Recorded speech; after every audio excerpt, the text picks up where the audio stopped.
ఎంత చదివినా గుర్తుండడం లేదు. అసలు ప్రాసెస్ ఎలా వెళ్ళాలో కూడా అర్థం కాని సమస్య అయిపోయింది.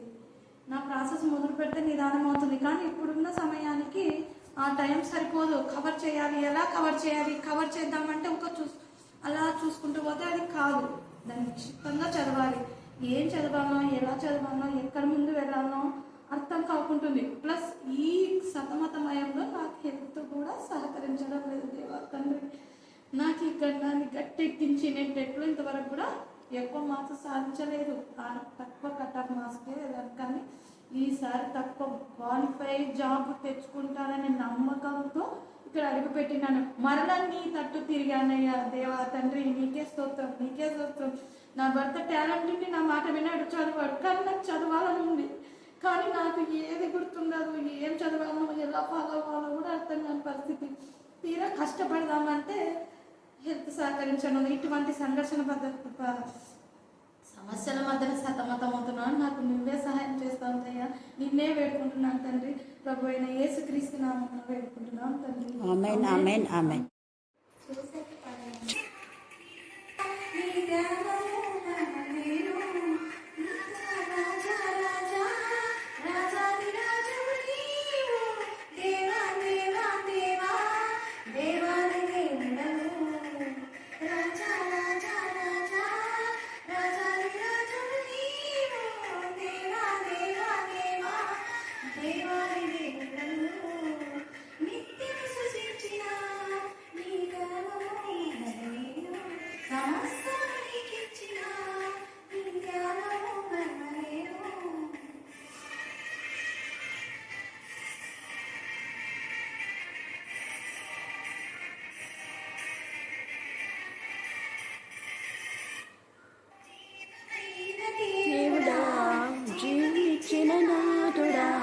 జీవమైన దేవుడా, జీవమిచ్చిన నాదుడా, జీవజలపు క్రియతకు నన్ను నడిపిన నా ప్రభు, జీవజలముల బుద్ధకు నన్ను నడిపిన కాపరి, దేవా రాజా రాజా రాజాది రాజువు నీవు, దేవా దేవా దేవా దేవాది దేవుడవు,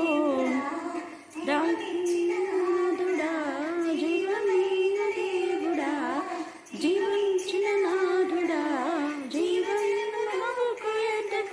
నన్ను నడిపిన కాపరి, జీవజలములకు ఎద్దకు నన్ను నడిపిన కాపరి, రాజా రాజా రాజా రాజాది రాజువు నీవు, దేవా దేవాది దేవుడవు,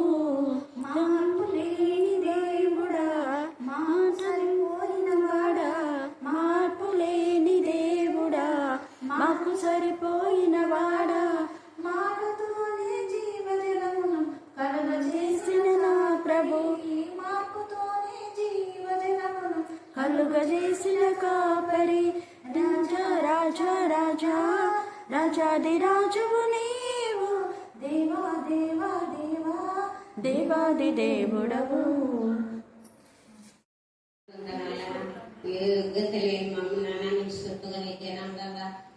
నిన్ను స్తుతించడానికి, నిన్ను ప్రార్థించడానికి మమ్మల్ని వాడుకుంటున్న విధానాన్ని బట్టి వందనాలన్నా.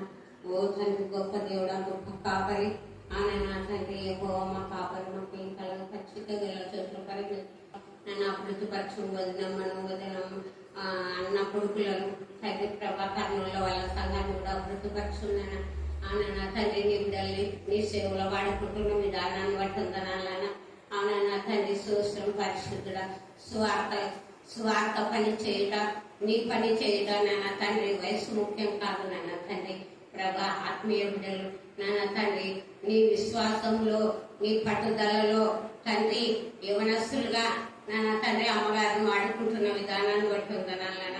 ఇక్కడ వచ్చిన బిడ్డలందరినీ నాన్న ఎవరైతే ఏ సమస్యతో వస్తున్నారో ప్రభా అతనందరినీ కాస్త కాపాడు నాన్న.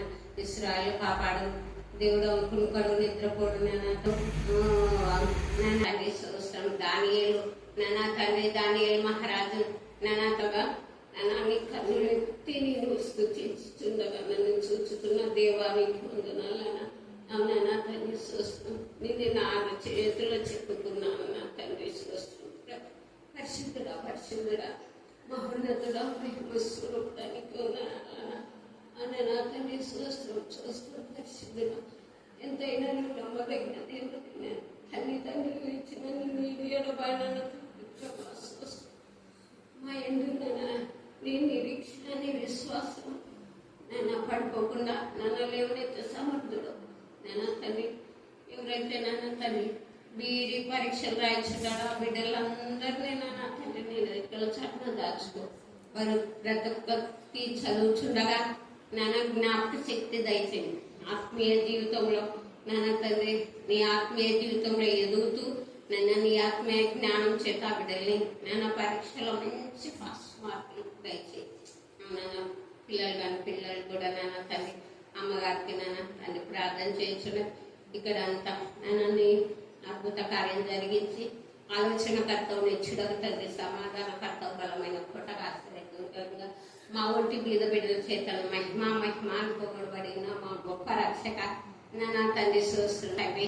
నీ యవ్వన కాడి మోసుకొని నీ వాక్యంలో నీ ప్రార్థనలో అనుక్షణం అనునిత్యం తండ్రి చూస్తున్న పరిశుద్ధుడా నాన్న బిడ్డలందరినీ యవనస్తులని పాసానికి ఎత్తుపడుతున్నా. అవునా తండ్రి డిఎస్ మరొకసారి నీ పాద సన్నిధికి వస్తున్నాం ప్రభా.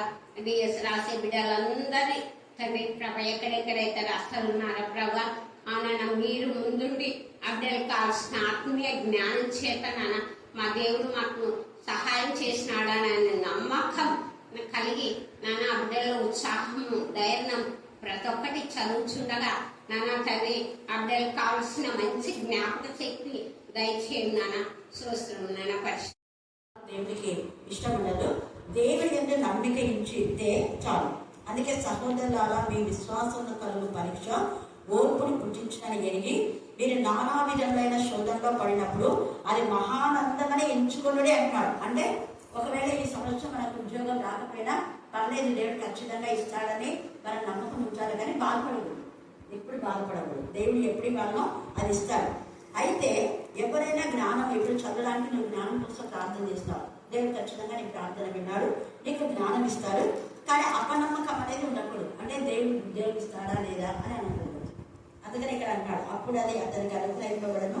ఆయన ఎవరిని గద్దింపక అందరికీ ధారాళంగా దయచేవాడు. అయితే అతడు ఏమాత్రం సందేహింపక విశ్వాసంతో అడగవలను. సందేహించువాడు ఇక్కడ గాలి చేత రేపబడే సముద్ర తరంగం అంటే అలలు అప్పుడు వస్తాయి, మళ్ళీ ఏమైతే పోతాయి.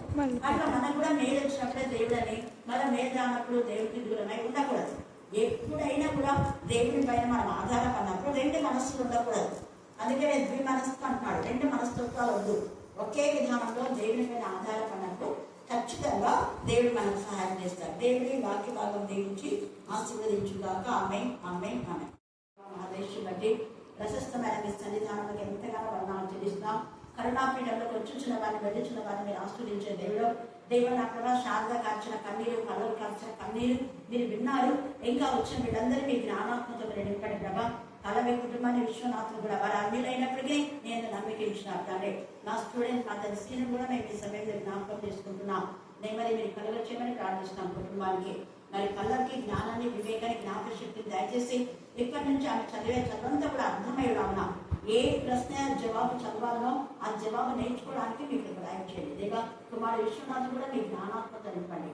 దేవా నా ప్రభా స్కూల్లో హెచ్ఎంగా ఉండగా జ్ఞాన వివేకం మీరు దయచమని ప్రార్థిస్తున్నాం. పిల్లలు ఇద్దరిని మీ జ్ఞానాత్మక నింపమని మీరు ఘనమైన విజయాన్ని ఇస్తూ ఈ సంవత్సరం ఉద్యోగాన్ని మీరు ఇస్తున్నారు. మిమ్మల్ని స్తుతిస్తూ నా దేశంలో ప్రార్థిస్తున్నాం తండ్రి. ఆమేన్ ఆమేన్.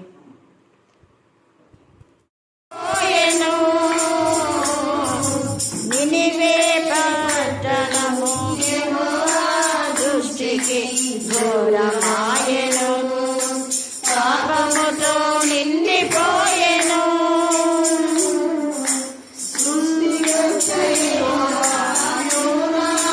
దర్శించి పంపెను కనికరము చూపించి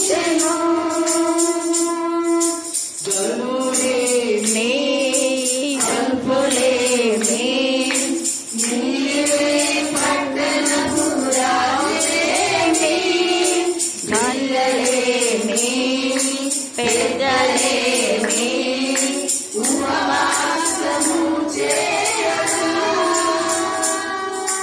ఆగింది యెహోవా శాపము, కురిసింది కరుణ వర్షము. ఆగింది యెహోవా శాపము, కురిసింది కరుణ వర్షము. కావలెనా యేసయ్యా బహుమానము, మంచియాలి విలువైన ఉపవాసము. కావలెనా యేసయ్యా బహుమానము, మంచియాలి విలువైన ఉపవాసము. దేవుని ప్రజలను నశింపచేయుటకు దుష్టుడు తలచెను, కలవరము పుట్టించెను. దేవుని ప్రజలను నశింపచేయుటకు దుష్టుడు తలచెను, కలవరము పుట్టించెను. మోర్దెకై వేదనతో రాజులతో పంపుట దైవ చిత్తమని ఎస్తేరును సిద్ధపరచెను. గనులేని అల్పులేని శూషాను కోటలో రాణిలేని, గనులేని పెద్దలేని ఉపవాస. యెహెజ్కేలు గ్రంథము 40వ అధ్యాయము 14, 15, 16 వచనములు చదువుకుందాము. అరువదేసి మూరలు ఎడముగా ఒక్కొక్క స్తంభం నిలువబెట్టబడెను. గుమ్మము చుట్టూనున్న ఆవరణము స్తంభముల వరకు వ్యాపించెను. బయటే గుమ్మం వద్ద నుండి లోపలి గుమ్మ ద్వారం వరకు 10 మూరలు, కావలి గదులకు గుమ్మములకు లోపల వాటికి మధ్యగా చుట్టూనున్న గోడలకును పక్క గ్రదులకును కమ్ములు పెట్టబడిన కిటికీలుండెను. గోడలోని స్తంభములకును కిటికీలుండెను. ప్రతి స్తంభం మీదను ఖర్జూరపు చెట్లు రూపింపబడి ఉండెను. దేవుడి పరిశుద్ధ వాక్యం దీవించి ఆశీర్వదించుగాక. ఆమేన్. వధింపబడిన గొర్రెపిల్ల రక్తానికి ఎంత స్తుతించబడ తక్కువే. అన్ని జనులలో మిమ్మల్ని మీరే మహిమపరుచుకుంటున్నారు, అందుకు మేము స్తుతిస్తున్నాం. దేవా, మీరు ఆత్మలో ప్రేరేపింప చేసిన అతను నడిపింప చేసిన పల్లవిని బట్టి, శారదని బట్టి మీకు వందనాలు చెల్లిస్తున్నాం. దేవా, పల్లవి భర్త విశ్వనాథుని బట్టి కూడా మేము స్తుతిస్తున్నాం. బిడ్డలు నా ప్రభా ఎంతో కష్టపడుతున్నారు. డిఎస్సీలో వాళ్ళకి విజయం కావాలని కుటుంబ సమేతంగా మీ కరుణాపీఠంలోకి మీరు నడిపించుకున్నారు, అందుకు ఎంత స్తుతించా కూడా తక్కువే ప్రభా. మరి ముఖ్యంగా నా ప్రభ నా తండ్రి, మరి వారి కుటుంబంలో నెమ్మది సమాధానం మీరు కలుగజేయండి. ప్రతి బలహీనత ఏసు నామములో లయపరచమని ప్రార్థిస్తున్నాం. శారదా కుమారుడు యొక్క తాగుడు మా ప్రభా ఏసు నామములో లయపరచమని ప్రార్థిస్తున్నాం. మీరు మాత్రమే దేవ నా ప్రభా స్వస్థపరచు యెహోవావు, మీరు మాత్రమే చెడు అలవాట్ల నుంచి విడిపించే దేవుడు, మీరు మాత్రమే మమ్మల్ని పరిశుద్ధపరిచే దేవుడు ప్రభా. మీరు పరిశుద్ధపరిస్తే మేము పరిశుద్ధత పొందుతాం తండ్రి. దేవా, మాకు మేముగా పరిశుద్ధపరచబడలేం ప్రభా. మీకే స్తోత్రం, మీకే స్తోత్రం. కనికరించండి, కనికరించండి, కనికరించండి నైనా, కనికరించండి, కనికరించమని ప్రార్థిస్తున్నాం. అలాగనే నా ప్రభ నా తండ్రి, మరి పిల్లలు కాలేని విషయంలో నా ప్రభ నా తండ్రి బిడ్డ ఎంతగానో రోధిస్తూ దేవ నా ప్రభ మీ నామంలో మీ రక్తంలో శామ్యులు నా తల్లి దేవ మీరు భార్యను జ్ఞాపకం చేసుకొని ఆ బిడ్డ పాడిన పాటలు దేవ చేసిన ప్రార్థన ఇంపైన శ్వాస యాగంగా మీరు ఆగ్రహించేందుకు నేను స్తుతిస్తున్నాం. బిడ్డ కన్నీటి జీవితం సమాప్తించమని ప్రార్థిస్తున్నాం. దేవా, లోయ ద్వారమును మా ప్రభా సరి చేసినటువంటి నా ప్రభా చెల్లుము కుమార్తెను మేము జ్ఞాపకం చేసుకుంటూ ఇక్కడ ఈ కుమార్తె నా ప్రభా నగరులకే చెక్కిన 3 స్తంభాలాగా మా ఎవరిలో నా ప్రభా నా తండ్రి దేవా నీకు మహిమకరమైన నా ప్రభా బిడ్డలుగా నీ నామం గణపరిచే బిడ్డలుగా నా తండ్రి ప్రతి ఎవరి బిడ్డను మీరు ఆశ్రయించండి. మరి ముఖ్యంగా విజయం నా ప్రభా నా తండ్రి మరి ఈ సమయం ముందు ప్రత్యేకంగా దేవా నా తండ్రి మీ కరుణాపీఠంలో దేవుడిచ్చిన అఖిల్ పవన్ నా ప్రభా దేవా బబ్బులు నా తండ్రి దేవా ఇంకా కరుణ నా ప్రభా వీరందరినీ ఎత్తిపడుతున్నాం.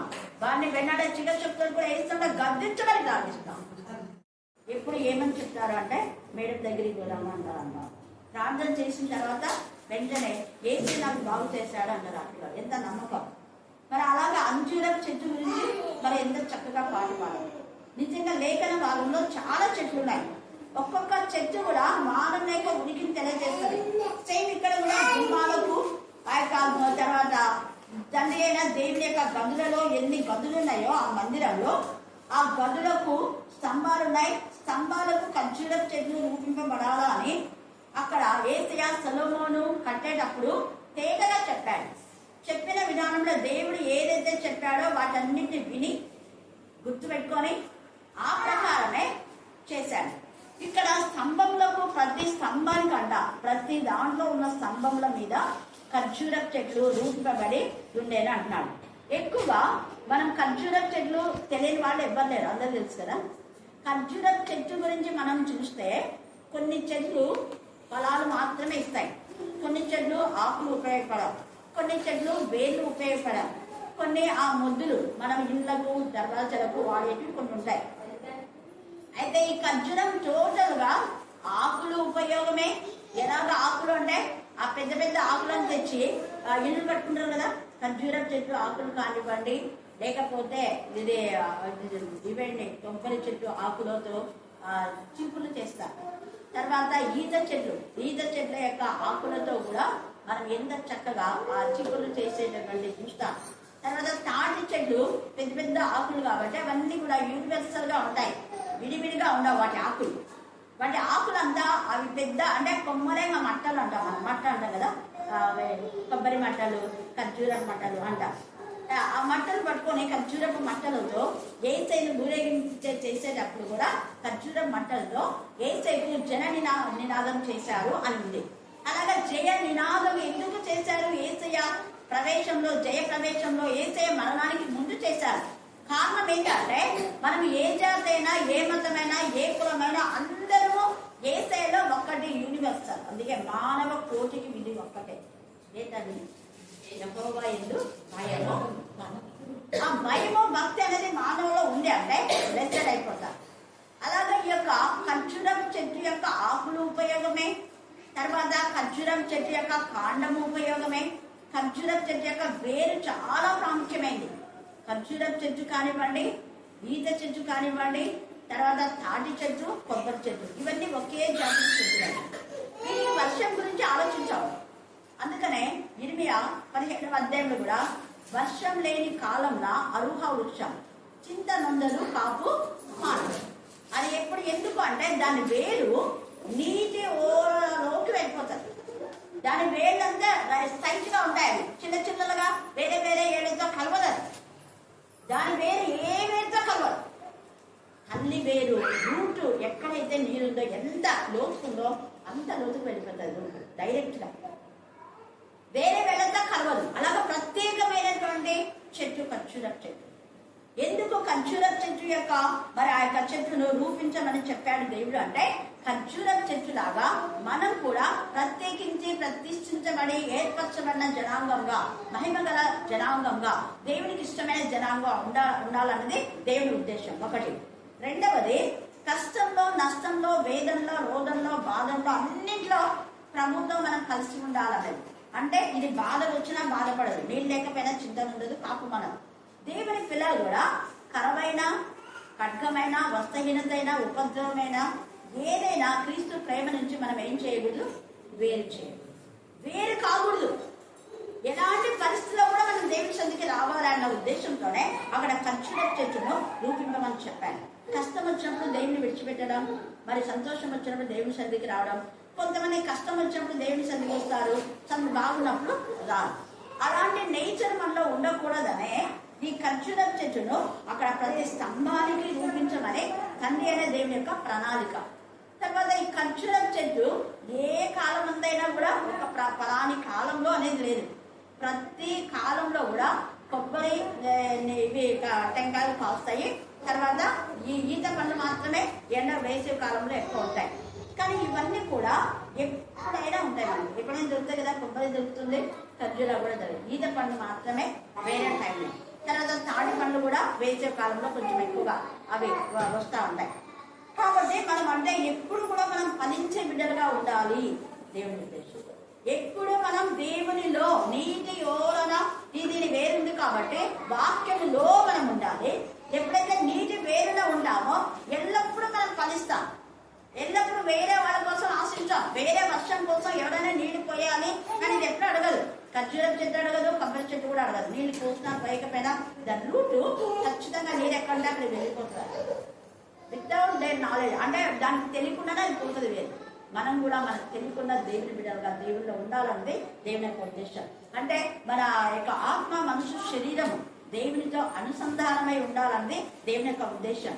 అందుకనే ఆ విధానంలో ఖర్జూరపు యొక్క చెట్లను చేయమని చెప్పాడు. తర్వాత ఈ ఖర్జూరపు చెట్లను చేయమని మందిరంలో చేయమన్నాడు. కాబట్టి ఈ మందిరం ఎవరైనారంటే యేసయ్య మందిరం.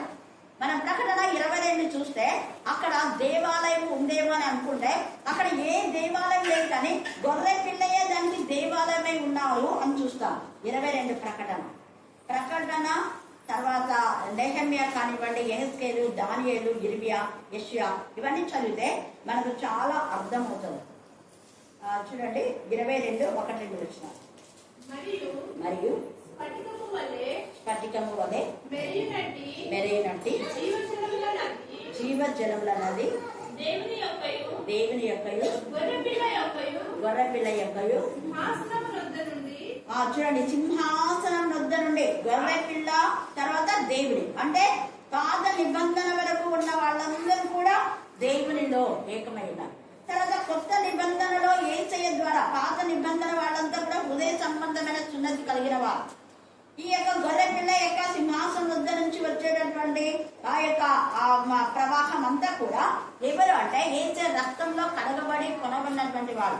వీళ్ళిద్దరూ కూడా ఒకటే. సింహాసనం వద్ద నుండి పట్టణపు రాజవీధి మధ్యను ప్రవహించిన జూద నాకు చూపాను.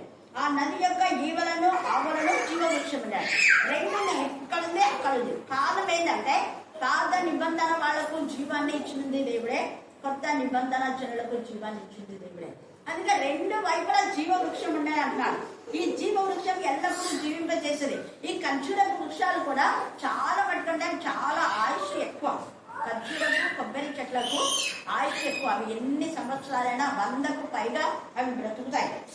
ఈత చెట్లు కూడా ఇవి ఇంకా తిన్నవే. ఇక్కడ ఈ జీవవృక్షం యొక్క లక్షణం ఏంటంటే నెలకు ఫలించుచు ఎన్ని కాపులు అంట 12 కాపులు కాయలు. ఆ వృక్షం యొక్క ఆకులు జనములను స్వస్థపరచుటకై వినియోగించడం. ఇక మీద శాపగ్రస్తమైన దేనియు దానిలో ఉండదు. దేవుని యొక్కయు గొర్రెపిల్ల యొక్కయు సింహాసనం దానిలో ఉండేను. ఆయన దాసులు ఆయన ఏం చేస్తున్నాడ, ఆయన ముఖ దర్శనము చేయుచుందురు, ఆయన నామం వారి నొసల ఎందును. ఇది చాలా ప్రాముఖ్యం. అందుకనే నేను పదే క్రీస్తు వంశావళి అని చెప్పేది. ఈ మాట మొన్ననే నేను చెప్పాను. వెంటనే కలకత్తాలో ఉండేది ఇంతకుముందు శశి అని అక్క వాళ్ళ బంధువే. ఆ పాప వెంటనే రాస్తుంది. ఇప్పుడు ఫారిన్లో ఉన్నారు వాళ్ళ కొడుకు, అల్లుడు, కుమారుడు హైదరాబాద్లో ఇక్కడ పనిచేస్తారు, బెంగళూరులో. అక్క మీరు చెప్పిన ఆ వాక్యం నాకు చాలా గుమ్మంలో అనే దాంట్లో ఎక్కువ మెన్షన్ చేసి చెప్పిన నేను. నిజంగా నేను కూడా నా పిల్లలకు ఇండియన్ క్రిస్టియన్ పెట్టించిన అక్క మోస్ట్లీ. అందుకు చాలా సంతోషంగా. అందుకే పిల్లలు ఉన్నత చదువులు దేవుడిచ్చి ఫారిన్లో పెట్టాడు. అది ప్రాఫెసీ. పిల్లలు అంటే ఆ పిల్లలు చిన్నగా ఉన్నప్పుడే ప్రాఫెసీ. ఆ పాప తల్లిదండ్రులు లేకుండా పెరిగిందనమాట. శిష్య పిల్లల గురించి అప్పుడు వాగ్దానం దేవుడు నెరవేర్చాడు. వాళ్ళ కూతురు అంత బిజీలో కూడా పెళ్లి కుమార్తె ఇంకా ఒక వారానికి ఇక్కడికి వచ్చి ప్రేమ్ చేయించుకొని మళ్ళీ పెళ్ళైన వెంటనే ఇద్దరు హస్బెండ్ వైఫ్ నా చర్చిలో కూడా తీసుకొచ్చారు. ఇప్పుడు ఫారిన్లో ఉన్నారు. ముందే ప్రాకృతి వల్ల ఎక్కలేనంత ఎత్తైన కొండపైకి నేను ఎక్కిస్తాను. కారణం దేవుడి నామం ఉన్నతమైన. అందుకని ఇక్కడ వాళ్ళు నొస్తలే అంటే ఇక్కడ మన దేవుడి యొక్క నామం దేవుడు ఎక్కిస్తాడు.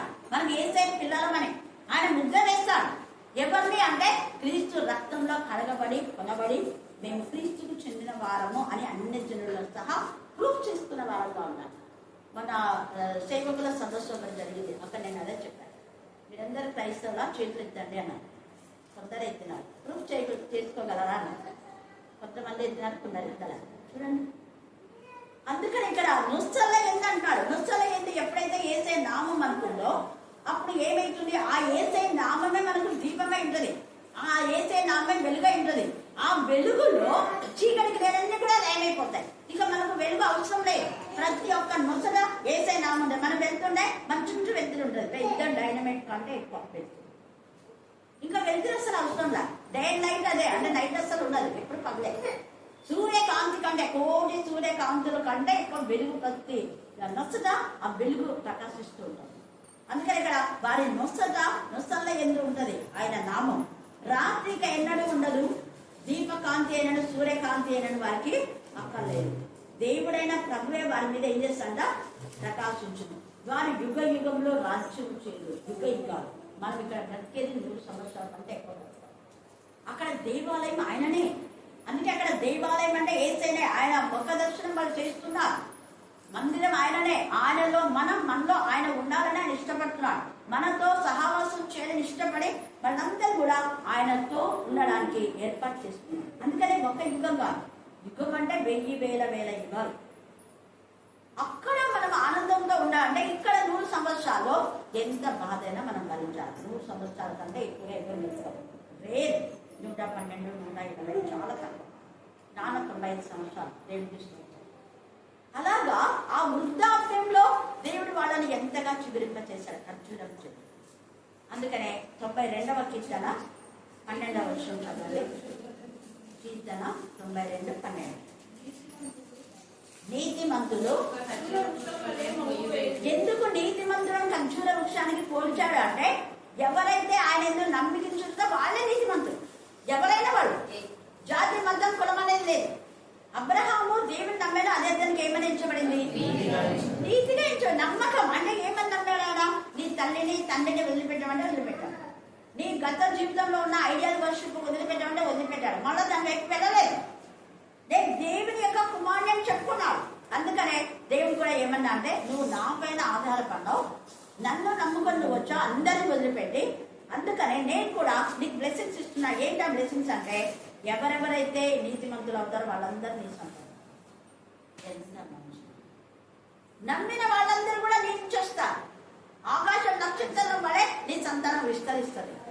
నిన్ను ఆశీర్వదించే వాళ్ళని నేను ఆశీర్వదిస్తా. లేదా చెప్పాడు, నిన్ను శపించే వాళ్ళని నేను కూడా శపిస్తా. శాపాలు ఎవరి నుంచి వస్తాయి చెప్పాలి? కన్ఫామ్ గా చెప్తున్నారా? మనుషుల నుంచి వస్తాయా? మన వాడు తెలివి లేకుండా వాళ్ళు శపించినారు, వీళ్ళు శపించినారు. శాపం అనేది దేవుని దగ్గర నుంచి వస్తుంది. నువ్వు దేవునికి విరోధంగా చేస్తే శాపాలు వస్తాయి. హేతువు లేని గాయం తగలకపోనని రాయబడింది. నీ నోరే శాపం. నీ నోటి ద్వారా నువ్వు ఏం పలుకుతున్నావు అదే శాపం. మాకు ఇలా జరగాలి, అలా జరగాలంటే అలాగే జరుగుతుంది. నువ్వు మంచి వెళితే మంచి అవుతుంది, చెడ్డ వెళితే చెడ్డ అవుతుంది. అంతే. నీ నోటి ఫలము ద్వారా నువ్వు జీవిస్తామని సామెతల్లో రాస్తాడు. నోటి ఫలము ద్వారా. అదే నోటి ఫలం అంటే, దేవా నీ కృప వలన మేము కాపాడబడుతున్నాము అనే అర్థం ఏంటి? కృప వలన కాపాడబడుతున్నాం ప్రార్థన చేసి పాట పాడినప్పుడు వేరే వాళ్ళు ఇలాగన్నారు అలాగన్నారు అస్సలు అనుకున్నాం. వాళ్ళవన్నీ దేవుడి కృపలు లైమైపోతాయి. ఆయన దహించు అగ్ని దీపకాంతిలో లైమైపోతాయి. దీపకాంతి చుట్టూ ఎన్ని మినుగుల పుల్లున్నా ఏమైపోతాయి? కాలిపోతాయి. అవి ఇంకా చుట్టూ పక్క పక్క ఉన్నాయి, అవి మెరుస్తూ ఉంటాయి. కానీ దీపం దగ్గరికి వచ్చేసరికి ఏమైపోతాయి? దేవుని పిల్లలు అలాగ ఉండాలని దేవుడు ఇష్టపడుతున్నారు.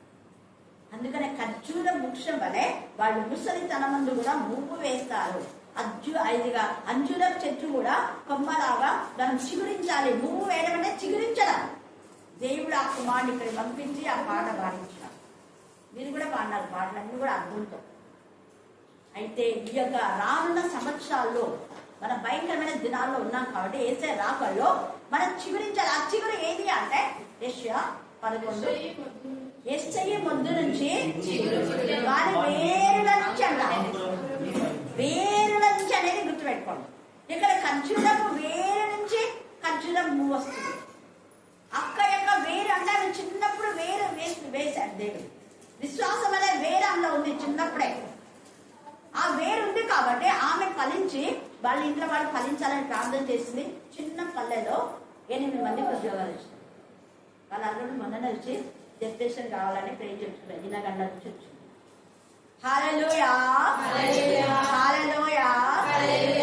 మనం వేసేటటువంటి ఆ వేరు మనలో సరిగా ఉందంటే వేరే వాళ్ళకు బ్లెస్సింగ్ అవుతుంది. పరిశుద్ధమైన చిగురు వచ్చిందంటే వేరే వాళ్ళకు బ్లెస్సింగ్స్. అది ఖర్జూర పండ్లు వచ్చాయంటే అవి మనకంత ఆహారం ఇవ్వడానికి. అందుకనే అంజూర చెట్టు చిగురించాలంటే చిగురించినప్పుడు యేసయ్య మీలో మీతో ఉన్నాడు అని అంటారు. అంజూర చెట్టు చిగురించే చూసినప్పుడు మీరు జాగ్రత్తగా ఉండండి. అక్కడ సమీపంగా ఉంది. శపితమైన అంజూర చెట్టును శపించిన మరి చిగురింప చేసిన దేవుడు నేను శపించింది ఏసైనే. ఏసైన అంజూర చెట్టు శపించాడు, అది ఎండిపోయింది. మళ్ళీ ఏసైన ఏమంటాడు చెప్పండి? ఏసై ఏమంటాడు? చెప్పాడు కదా, ఇది చిగురించినప్పుడు నేను రాకడం జరిగింది, ఇది చెప్పించబడింది, ఎండిపోయిందని మీరేమి ఇది చాలు. ఖచ్చితంగా మళ్ళీ ఏమవుతుంది? చిగురిస్తుంది.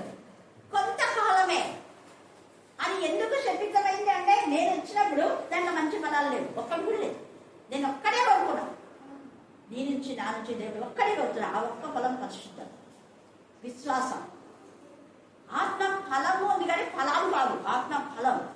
ఆ ఫలమే పరిశుద్ధత. మనం చూస్తే విశ్వాసము, ప్రేమ, సంతోషం, సమాధానం, దీర్ఘశాంతం, దయాలత, మంచితనం, సాత్వికం, ఆశ్చర్యం, ఇదంతా ఒక్కటే పండు, ఫలాలు కాదు, ఒక్కటే. నారింజ పండ్లో, కమల పండ్లో తొనలు ఉన్నట్టుగా ఇవి 9 తొనలుగా ఉంటాయి. పండంతా ఒకటే. మనం 2 పీసులు తీస్తామనుకో, ఈ నారింజ పండు తీసుకొని ఇస్తామా, 2 తొనలు తీసుకుంటామా? ఏం చెప్పేది? తింటున్నావా నారింజ పండు? మనం పీస్ చేసి సగం సగం ఇక్కడ ఇస్తుంటాం. నారింజ పండు తీసుకో అంటాం కానీ సగం తొనలు తీసుకో అనం. కాబట్టి సమయంలో ఆత్మ ఫలాలు వాక్యము ద్వారా మనం ఫలిస్తే మన జీవితానికి ఆశీర్వాదాలు. అందుకనే నెహమ్యా కూడా గుమ్మాల గురించి రాశాడు. ఇప్పుడు మళ్ళీ గుమ్మాల దగ్గరికి ఉంటాం మనం. ఇంకా చాలా ఉంది ఖర్జూర చెట్టు గురించి మనం నేర్చుకోవాల్సింది. తర్వాత నెహమ్యా 3వ అధ్యాయము 1వ వచనం చదవండి. నెహమ్యా 3:1. చూడండి, ఇక్కడ యాజకులు గుమ్మాలు కడుతున్నారు. మరి మన యాజకులు గుమ్మాలు కడుతున్నారా? మన యాజకులు ఆలయాన్ని నిర్మిస్తున్నారా? ఆలయాన్ని నిర్మిస్తున్నాము, డబ్బులు ఇవ్వండి అనే యాజకులు ఉన్నారు. మేము మందిరాలు కడుతున్నాం, మాకు డబ్బులు ఇవ్వండి, బ్రిక్స్కి డబ్బులు ఇవ్వండి, 1 సెంటు భూమి కొనియండి, మీ పేర్లు ఆడ ఉంటాయి, ఈడ ఉంటాయి, ఏం దేవుడి సన్నిధిలో ఉన్నాయి. ఇక్కడ యాజకులు కడుతున్నారు. కొంతమంది యాజకులు కట్టారు, నాన్న కూడా యాజకుడే. ఇక్కడ గుడికి వచ్చి నేను మందిరం కడుతున్నా, 4 సార్లు ఇక్కడ పని చేస్తున్నా కాబట్టి డబ్బులు ఇవ్వండి అని ఎప్పుడు అడగదు. సొంత కష్టాలు హల్లెలూయా, హల్లెలూయా. జాషువా కూడా మందిరం కట్టేటప్పుడు ఇదే ఊరు వాడైనా చాలా మంది వచ్చి ఇక్కడ మేము ఆలయం కడుతున్నామని అడుగుకుంటున్నారు కదా, మీకు తెలుసు. కానీ ఎప్పుడు జాషువాను అడగలేదు. అడిగారా? లేదు. అది రోషం వల్ల యాజకులు ఒకరి పైన ఆధారపడారు. ఇక్కడ యాజకులు కట్టారు గొర్రెల గుమ్మము. చూసారా? గొర్రెలు అంటే యాజకులకు ప్రియం. యాజకులు గొర్రెలు చెందిపోయేలాగా చేయకూడదు. చాలా మంది నాతో అన్నారు, ఫలానా యాజకులు బట్టి సంఘాలు చెందిపోతున్నాయని. వాళ్ళకి అర్థమవుతుంది కానీ తప్పును ఒప్పుకునే మూర్ఖ స్వభావం, రెబెలియస్ జీవితం అనే విధానంలో ఆ పాటలో కూడా అది ఉంది అర్థం. మార్పు పొందని జీవితం, తప్పు తెలుసు కానీ ఒప్పుకోలేని జీవితం, అతిక్రమం దాచిపెట్టేవాడు ఎప్పుడు వర్ధిల్లాడు. చాలా మంది అంటారు బైబిల్ స్టడీ 300 మంది దాకా వచ్చేవాళ్ళు. ఇప్పుడు ఎంతమంది అంటే నేను బయటికి వెళ్తున్నాను చాలా మంది అంటారు, అక్క ఒకటే అడుగుతున్నారు. మేరక కూడా వెళ్తున్నారు, నువ్వు ఎప్పుడు చేయాలి ఆడ అక్క చెప్తాను, మళ్ళీ ఇక్కడ నా చెప్తాను. నేను వస్తా, ఏ విధానంలో వస్తాను, రైతు వెళ్ళి వస్తాను. మరలా మందిరంలో అనౌన్స్ చేసినప్పుడు అప్పుడు ఇక్కడ ఏ బైబిల్ స్టడీ ఇక్కడ బ్రేక్ కాలేదు, ఇక్కడ వస్తుందా మొత్తం నిండిపోతా. హల్లెలూయా, హల్లెలూయా. మధ్యాహ్నం వేళ పనులకు పోతారు కాబట్టి రాత్రి వేళ అందరూ దేవుడు ఎంత ప్రతి రోజు ఒక్క బుధవారము అప్పవాది ఏదైనా చేసినా అంటే చూడండి, శుక్రవారం 2 పూట్ల, ఆదివారం 2 పూట్ల, ప్రతిరోజు. యూత్ మీటింగ్ కూడా యూత్ ఎంతమంది వస్తున్నారో తెలియదు. వేరే సంఘాల్లో ఎంత ఇదిగా ఆత్మీయంగా అంటే ఏదైనా ఒకటి అపవాది మనకు నష్టం చేస్తే దేవుడు దానికంటే యోగుకు బాధ పెట్టాడు. ఎంత వచ్చింది యోగుకు?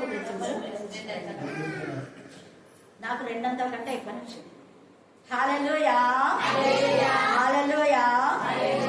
అందుకనే ఇక్కడ యాజకులు చేశారు, గుమ్మాన్ని కట్టారు యాజకులు. మరి యాజకులు ఎంతమంది మందిరాలు కట్టున్నారు? అక్కడ కట్టాడు అనే దాంట్లో 2 అర్థాలు ఉన్నాయి. ఈ మందిరాలు కట్టవలసిన వాళ్ళు ఉన్నారు, రెండవది ఆత్మ మందిరాలు కూడా కట్టేవారు. చాలా ప్రాముఖ్యమైన. మరి ఎంతమంది ఆత్మ మందిరాలు కట్టున్నారు? ఆత్మీయంగా ఎదుగుతున్న వాళ్ళలో ఇంకా తగ్గించేలా చేస్తుంది. ఆత్మీయంగా వాక్యం చెప్పేవారు చెప్పకుండా, ప్రార్థించేవారు ప్రార్థించకుండా అడ్డుకోకూడదు. అందుకనే ఇక్కడ యాజకుల గురించి స్టార్టింగ్ లోనే మాట్లాడుతున్నాం.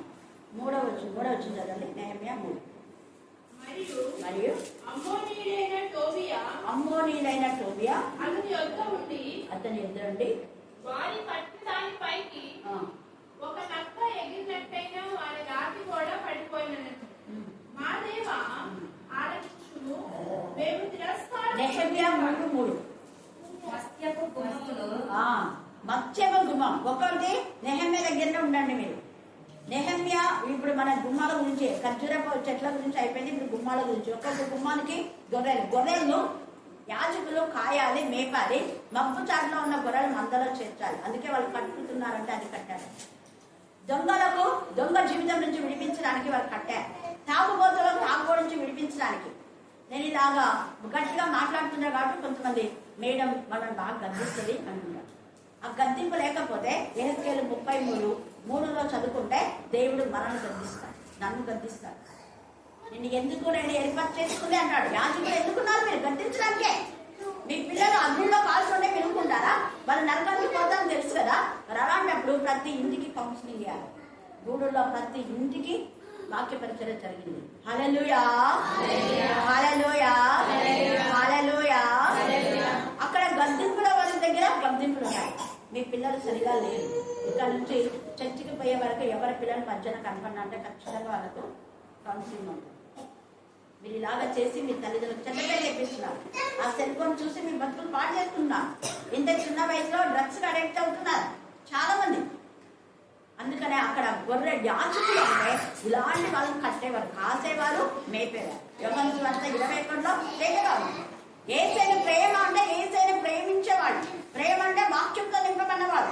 వాక్యంతో నింపబడిన యాజకులు 100% సంఘంలో ఎవరైతే అక్రమంగా ఉన్నారో, అక్రమంగా, అవిధేయతగా, అన్యాయంగా, దేవునికి విరోధంగా అపవిత్రులైన వాళ్ళని ఖచ్చితంగా గద్దించాలి, బుద్ధి చెప్పాలి, సరిదిద్దాలి, సరి చేయాలి. అది కట్టారు వాళ్ళు. రాజులు కట్టారు, బతుకులు కట్టారు, జీవితాలు కట్టారు. పాడైపోకుండా నరకంలోకి వెళ్ళకుండా వాళ్ళు కట్టారు. ఇర్మియా కట్టాడు. ఎంతమంది 9వ అధ్యాయంలో హతులైన ఆత్మల కోసం కన్నీరు కాల్చారు. ఆ కన్నీటికి జవాబుగా యెహెజ్కేలు 30 కట్టబడిన ఆత్మలకు. చూసారా? కన్నీటి ప్రార్థన అంటే మన కోసం కాదు చేసుకోవాల్సింది. వాళ్ళు ఇలాగా అన్నారు, ఇలాగా అన్నారు, తీర్చడం కాదు. ఎన్ని ఆత్మలను మన ప్రభులోకి తెచ్చామని మనం కన్నీరు ఉండాలి. తర్వాత మత్స్యం అంటే చేపలు మీరు బాగా చూస్తుంటారు. మత్స్యం కూడా కట్టడానికి కూడా కారణం ఉంది. ఇదంతా దేవుని యొక్క ప్రణాళిక. దేవుడు జ్ఞానాత్మతో నింపినాడు నెహెమ్యా, ఎజ్రాను. వాళ్ళు అలాగా కట్టి వాటికి పేరు పెట్టేశారు. ఇది గొర్రెల గుమ్మం అని పెట్టారు, అక్కడ మత్స్య గుమ్మం అని పెట్టారు. మరి చేప నుంచి మనం ఏం నేర్చుకుంటాం చెప్పండి? చేప నీటిలో ఉంటుంది. ఇంకా చేప నీటి నుంచి బయటకు వస్తే అది ఏమేస్తుంది? మన బతుకు కూడా క్రీస్తులో, in Christ, not out Christ. మనం క్రీస్తులో ఉన్నామా? యోహాను సువార్త 15:1-7 దాకా నేను చదువుతాను. నేను మీ యందు, మీరు నా యందు. మీకు ఏది ఇష్టం అడగండి, నేను ఇచ్చేస్తా. ఏది ఇచ్చాడు నాకు ఇచ్చాడు, మీకు కూడా ఇస్తాను. నేను చెప్తా, కరుణాపీఠంలోకి వచ్చే ప్రతి ఒక్కరికి కూడా నాకు ఇచ్చిన విద్య ఇవ్వండి.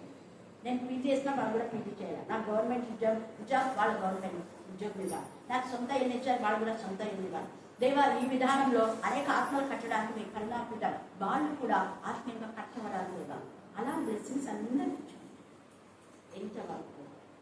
హల్లెలూయా, హల్లెలూయా. వాగ్దానం స్వతంత్రించుకున్నాం. ఇక్కడ రోజు మరి ఆ లెక్కదే ఉద్యోగం చేసేది. ఎంత అద్భుతాలు ఇస్తా. ఆమె కట్టిన 5 లక్షలు అప్పు కూడా తీరిపోయింది. అప్పుడు ఉండకూడదు, అప్పు ఇచ్చేవాళ్ళం. అలాగే చాలా మంది ఉదాహరణ ప్రాంతం చెప్తే ఆమె వచ్చింది కాబట్టి జ్యోతి వాళ్ళ ఇల్లు కానివ్వండి. ఇప్పుడు నిన్ననే సునంద వాళ్ళ ఇంట్లో ఆ గుమ్మాలు నిలబడినప్పుడు సునంద నిలిచింది.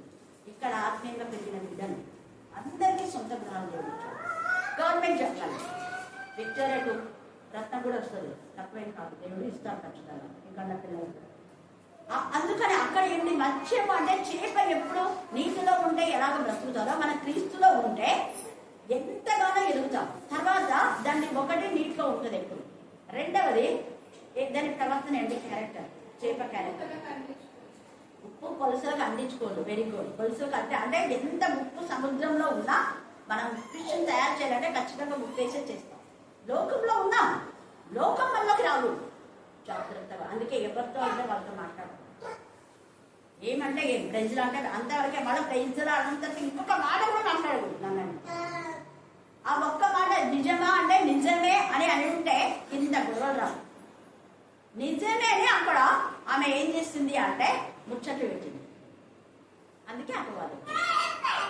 నేను చాలా మందితో చెప్తాను, మీరు ముచ్చట్లు పెట్టకుండా చాలా మంది స్త్రీలు సాయంత్రం అయితే ముచ్చట్లు పెట్టినారు. ఇక్కడ ఉండేవాళ్ళు చాలా మంది అంటే నేను చూస్తా బయట కూర్చోరు, మరేమో కూడా ఎప్పుడు బయటకు వచ్చినట్టు నేను కూడా రోజు మంది కూడా మెట్ల మీద కూర్చొని ఏం మాట్లాడుకుంటారు ఆ ఇంట్లో. అందుకనే చూద్దాం ముచ్చట్లు కాదు, మనం దేవుడితో మాట్లాడాలి. ఆ లోకం మనలోకి రాకుండా చాలా జాగ్రత్త పడాలి. తర్వాత ఇంకా ఏంటంటే ఇక్కడ చేప ఒకటేమో నీళ్ళలో ఉంటుంది, రెండవది ఉప్పు తనలోకి రాకుండా ఎప్పుడు జాగ్రత్త పడాలి. ఆ యొక్క పులుసు అంటే పరిశుద్ధత, పరిశుద్ధాత్మ శక్తికి గుర్తు, వాక్యంలో గుర్తు. వాక్యంలో నింపబడమని ఎప్పుడెప్పుడు వాక్యం చదవాలా, వాక్యం ఇంకేం నేర్చుకోవాలా ఇదే ఉండదు వాళ్ళకి. ఎప్పుడెప్పుడు ప్రార్థన చేయాలా ఇదే ఉంటుంది. ఒకరితో మాట్లాడడానికి నేను అందుకే టైం వేస్ట్ చేయండి. ఎవరికైనా టైం ఇచ్చేదండి ఆ టైంలోనే రావాలి. మిగతా టైంలో ఎవరు కాల్ చేసినా కూడా నేను లిఫ్ట్ చేయండి. ఒకటి అసలు రాను. దేవుని వాక్యం ధ్యానించేటప్పుడు ఎవరు వచ్చినా కూడా అర్థం లేదు. తెలుసు కదా మీకు అందరికీ అయితే టైం ఫ్రైడే రావాలా, సండే 12 to 3, సండే అయితే 11 to 2 లోపల ఎప్పుడైనా రావచ్చు. రోజు ఇంకా ప్రతిరోజు గూడూరు కోసం గూడూరు ఎంత బ్లెస్సింగ్ అని అందరూ అంటుంటారు. మీకు ప్రత్యేకమైన టైం 7 to 9 ఈ టైంలో మీరు ఎప్పుడైనా రావచ్చు అని. ఇది మీకోసం ఏర్పాటు చేయాలి. మిగతా టైం వేరే వాళ్ళు, మిగతా దినాల్లో నేను వేరే చోటికి పోవడం, అక్కడ ప్రేయర్ చేయడం, ఏదో ఒకటి సంథింగ్ వేరే వాళ్ళకన్నా టైం ఇచ్చిందా ఆ టైం మళ్ళీ నేను వాళ్ళని తీసి మళ్ళీ మీకు ఇవ్వను. నేను అది తప్పు కదా, మీ టైం మీకే. అందుకనే ఇక్కడ ఈ యొక్క చేప ఏం చేస్తుందంటే అది పరిశుద్ధంగా ఉండడానికి అది ఆలోచిస్తుంది. తర్వాత మూడో లక్షణం ఏంటి? చేప నీటిలో ఉంటుంది ఒకటి, రెండవది ఉప్పు దాంట్లో ఉండకుండా చూసుకుంటుంది, మూడవది ఏంటి లక్షణం? చాలా శ్రేష్టమైన లక్షణం ఇచ్చేది. నీటికి ఎదురుతుంది. అదే నీటికి ఎదురెదురుతుంది, ఎప్పుడు ఎదురుతుంది. మనం కూడా పాపానికి ఎదురుదాలి, పాపాన్ని చూసి పారిపోవాలి. అలా ఎక్కడైతే గొడవ ఉందో గొడవ నుంచి మనం రావాలి అన్నాడా యేసయ్య? వచ్చాడు. ఆ సమాజం మధ్యలో గొడవ ఉందంటే యేసయ్య పక్కకు వచ్చి చెట్ల కింద చెప్పినాడు, ఇళ్లలో చెప్పినాడు, నది తీరాన్ని చెప్పినాడు, కొండ దగ్గర చెప్పినాడు, పడవలో చెప్పినాడు. వాక్యం పౌలు కూడా అంతే. పౌలు ప్రకటిస్తుంటే ఏమేమి మాట్లాడినారు సమాజ మందిరాలు. వెంటనే దూరంలో పాఠశాల దగ్గరికి వచ్చి ఏం చేశాడు పౌలు? నేను అదే ఇది సపరేట్ గా సంఘం పెట్టింది కాదు, ఇది సంఘంలో ఇది ఒక భాగం. ఆత్మీయంగా ఎదగడానికి ఒక స్థలం. కామే అన్నాను. వాళ్ళంతా కళ్ళని పెట్టుకుని చెప్పినారు అక్కడ ఖచ్చితంగా రావాలి. సెక్రటరీ లేకుండా చెప్పాను. మా అమ్మ నాన్నందరినీ గుర్తు చేసినాను. నాన్న ఇక్కడికి 3 times అంటే 3 times నేను ఇక్కడికి రాకముందు మళ్ళీ నేను వచ్చిన తర్వాత ఒకసారి వచ్చారు. జ్ఞానసారి ఎప్పుడైనా ఇక్కడికి అలిగేషన్స్ వచ్చిందంటే ఖచ్చితంగా ల్యాండ్ తీసుకుంటారు. ఎట్లా తీసుకుంటున్నారు అన్న గుర్తు చేస్తున్నారు. సరే వాళ్ళప్పుడు వాళ్ళమ్మ అమ్మ ఇక్కడికి వచ్చి చనిపోయింది. నేనంతా బాగా గుర్తుంది మా పిల్లలు. ఎందుకు నేను చెప్తున్నాను అంటే పాపములకి బెదిరించారు. అక్కడనే ఉండి గొడవలు పడ్డాను కాదు. ప్రత్యేకంగా రండి అన్నాడు. 1 కొరింథీలో 6:18 చదువుకోండి, దేవుని మందిరం అని. తర్వాత 2 కొరింథీ 6:18 వారి మధ్య నుంచి బయట వెళ్ళి ప్రత్యేకంగా ఉండి అన్నాడు. ఇది ప్రత్యేకంగా ఉండదు, ఇది ఎదురిద్దది. ప్రత్యేకంగా మన జీవితంలో పాపంలోకి అస్సహించుకోవాలి. ఎదురిద్దది. లోకంలో ఉన్నాము, ఎదురిద్ద నేర్చుకోవాలి. లోకములకు మనం ఎదురుగా ఉండి లోకములకు మనం ఎదిరించి దేవునికి సమీపస్తులుగా ఉండాలి. దేవునికి ఎదురిదే లోకానికి సమీపస్తులుగా కాదు. తిరుగుబాటు మనసు. ఈ 3 లక్షణాలు ఉండడానికి కోసమే ఇశ్రాయేలీయులు దేవునికి మహిమకరంగా ఉండాలి. లోకంలో పాపం ఉంది, ఆ పాపంలోకి ఎదురిద్దాలని, పాపం లోపలికి రాకుండా ప్రత్యేకమైన జనాంగంగా నేను మిమ్మల్ని చేసుకున్నా కాబట్టి మీరు ప్రత్యేకంగా ఉండాలని మత్స్య గుమ్మాన్ని అక్కడ కట్టించారు. ప్రతి దానికి ఒకటి ఉంది. తర్వాత 6వ వచనం చదవండి. నెహెమ్యా 6. పాత గుమ్మం ఎందుకు కట్టిస్తున్నా అంటే మీ పాత బతుకులోనే నేను తీసేస్తాను. అందుకనే ఫరో దాసత్వం నుంచి మళ్ళీ ఐగుప్తుకు వెళ్ళొద్దండి. ఐగుప్తు నుంచి నేను బయటకు తీసుకొచ్చా. అది పాత జీవితం. ఐగుప్తు అన్నది ఒక చెర, ఐగుప్తు అన్నది ఒక కన్నీటి లోయ, ఐగుప్తు అన్నది ఒక బానిస బ్రతుకులు, ఐగుప్తు అన్నది ఎప్పుడు వాళ్ళపైన ఆధారపడి. ఇప్పుడు నన్ను స్వతంత్రంగా చేశారు. మీరు కష్టపడి మీరు బాగా సంపాదించుకోవచ్చు. మీ కష్టార్జితం ఒకరికి ఆశలుగా చెయ్యలేదు. మీ కష్టం మీకే. ఎవరి చేతిలో కష్టాలు వాళ్ళ ఆస్తులు ఇస్తాం. కీర్తనకారుడు 128:2 తేటగా చెప్పారు. ఎంత తేట!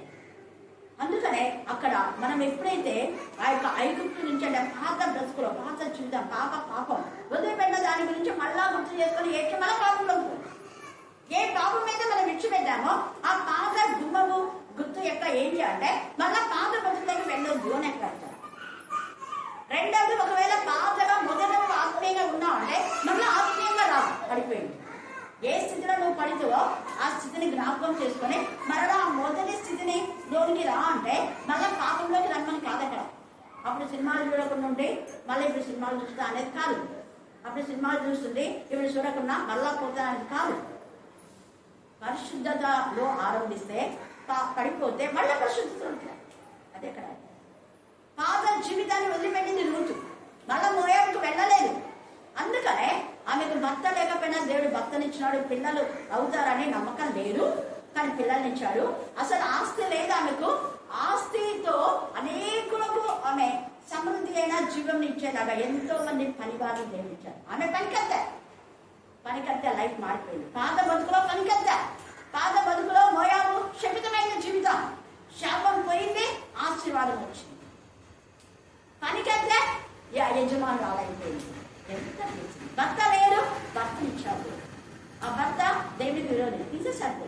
విరోధమైన వాళ్ళని దేవుడు వేరు చేస్తాడు. విరోధమైన భార్యను వేరు చేస్తారు. విరోధమైన భర్తను వేరు చేస్తారు.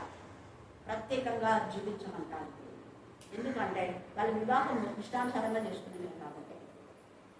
ఇక్కడ నయోమి తన సొంత ఆలోచనతో వచ్చి తను నాశమయ్యాడే కాకుండా కుమారుడు అన్యురాలతో పెళ్లి చేసి దేవుడికి నచ్చలే.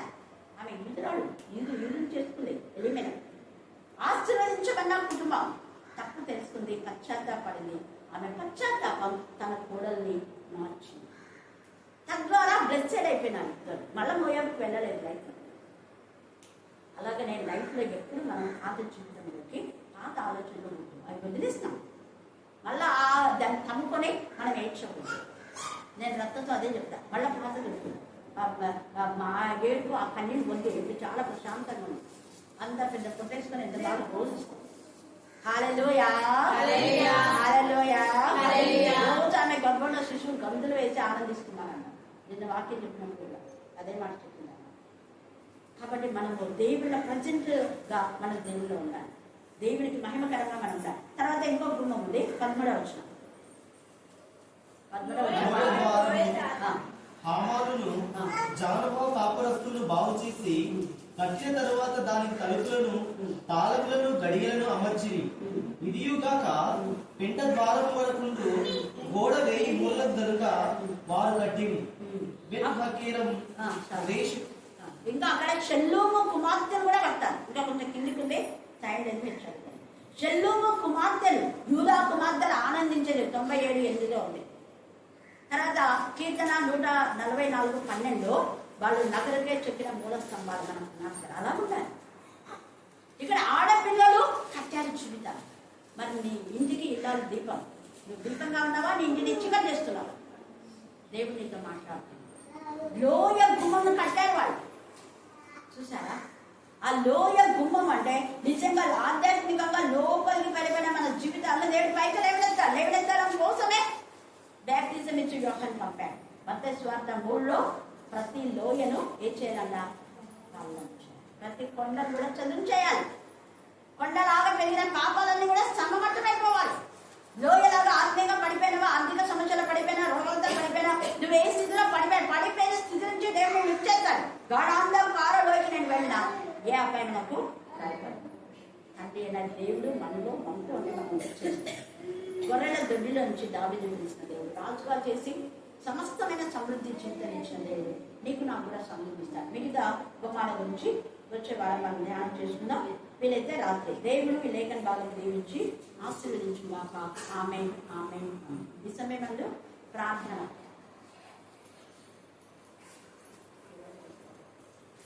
మేరక మనం ప్రార్థన. స్తుతి స్తుతి స్తోత్రం స్తోత్రం స్తోత్రం స్తోత్రం దేవా, మేమంతకు నీ జీవవాక్కులకు ఇచ్చిన ఈ యొక్క సమయాన్ని బట్టి నీకే స్తుతి స్తోత్రం నాయన. స్తుతి స్తోత్రములైన అవునయ్యా మేము ఎల్లప్పుడూ ప్రభా నిన్ను భయభక్తులు కలిగి తండ్రి ప్రభా మేము తండ్రి ఎల్లప్పుడూ ప్రభా నీ యందు ఆనందించే భాగ్యం దయచేయండి ప్రభా. అవునయ్యా తండ్రి మేమైతే మట్టివారం అల్పులు ఏ యోగ్యత లేని వారం తండ్రి. అటువంటి మాకు తండ్రి గొప్ప సమయాన్ని ఇచ్చి నీ జీవవాక్కులు వినటకు ఇచ్చిన ధన్యతను బట్టి స్తోత్రం నాయన స్తోత్రం.